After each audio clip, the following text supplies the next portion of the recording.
Keita. Alors, sincèrement, ce qui est en train de se passer... Vous avez de la peine même. Au-delà de la peine, c'est de l'inquiétude.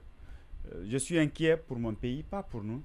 Vous savez, lorsque vous observez la façon dont les choses évoluent en ce moment, la seule entité qui aide à comprendre ce qui se passe réellement dans ce pays, la seule entité qui sans parti pris, dit les choses telles qu'elles sont. C'est la presse. C'est la presse. Ouais.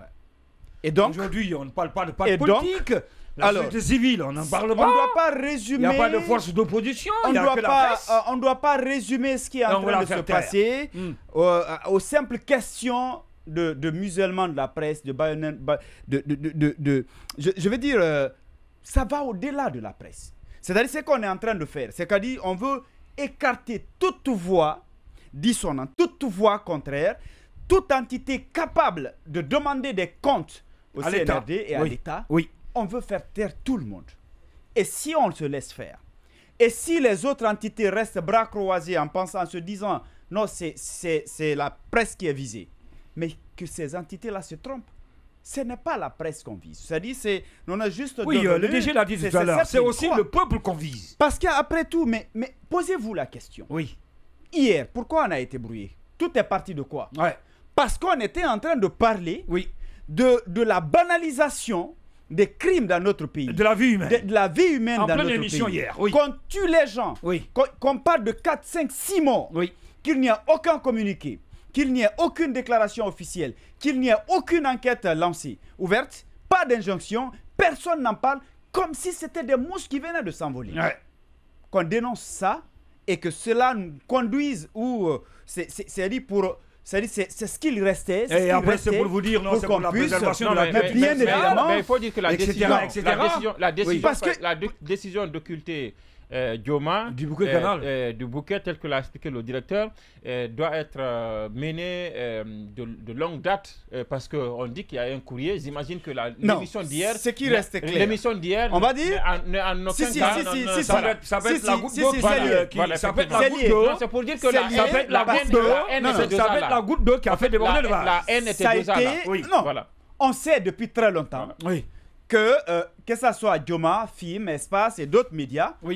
Depuis très longtemps, il y a l'épée de Damoclès qui pèse sur notre tête. C'était connu de tous.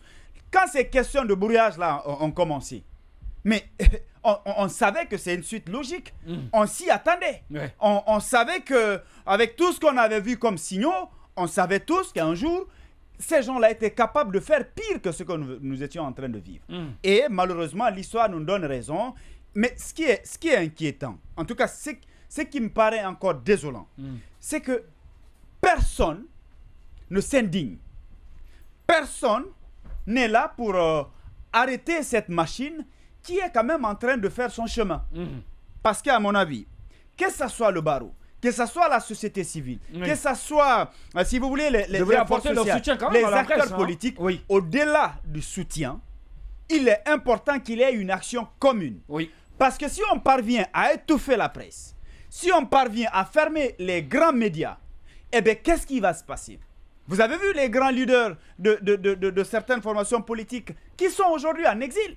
Vous avez vu des cadres de certaines formations politiques qui sont en détention parce qu'on estime que ce sont des gens qui sont audacieux, était obligé de faire venir les médias guinéens pour s'exprimer. Alors, on a compris, il y a des gens qui sont en détention, ça fait plus d'une année.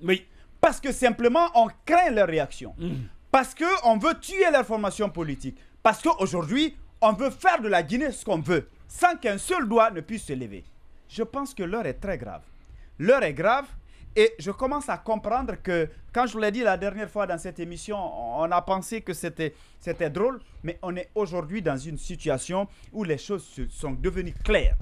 Ceux qui sont là ont d'autres intentions. On ne nous a pas tout dit. Les engagements du 5 septembre, tenez-vous bien, ces engagements ne sont plus d'actualité. Parce que quelqu'un qui ne veut pas être candidat, quelqu'un qui est sûr qu'aucun membre du gouvernement actuel ne peut être candidat, aucun membre du CNT, dites-moi, est-ce que cette personne a besoin d'aller en affront, de monter sur les rings avec les médias? Est-ce que cette personne a besoin d'avoir des adversaires? Est-ce que cette personne doit regretter qu'il y ait une liberté d'expression ou qu'il y ait des critiques. À mon avis, la presse, ce qu'on fait, jusque-là, on n'invente pas. On dit les choses telles qu'elles sont en restant dans les limites.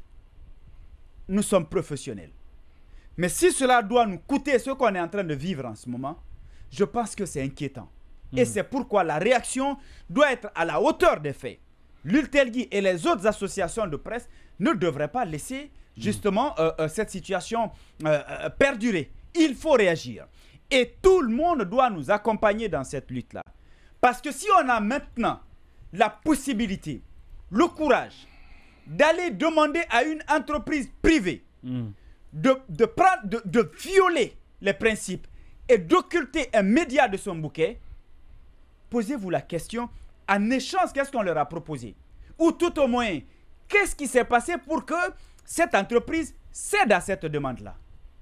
Est-ce que c'est un simple ministre qui peut prendre son téléphone, demander ou écrire à Canal d'enlever un média du bouquet? La réponse est non. Un ministre ne peut pas. Un simple ministre ne peut pas. Ça veut dire en fait, on est à un niveau très élevé. Je pense que, sincèrement, cette situation, quand même, ça nous permet de comprendre beaucoup de choses. Le ministre Charles Wright, qui, en tout cas, nous a dit que sur des questions de droit, de liberté, qu'il sera intraitable. Il est allé jusqu'à dire, quand il était procureur, que s'il y a des têtes qui doivent tomber, les têtes des ministres vont tomber. C'est lui qui l'a dit. En ce moment, on a estimé qu'il était courageux et qu'il était sincère dans ce qu'il disait. Mais depuis ce temps, vous l'avez entendu, ces cas de mort qui ont été signalés cette semaine, vous avez vu des injonctions? Vous avez vu des interpellés? Vous avez vu quelle réaction? Personne n'en parle comme si rien n'était. C'est dommage. Et moi, je me dis, la situation, elle est très grave. La situation, elle est très grave. Elle est très grave. Oui,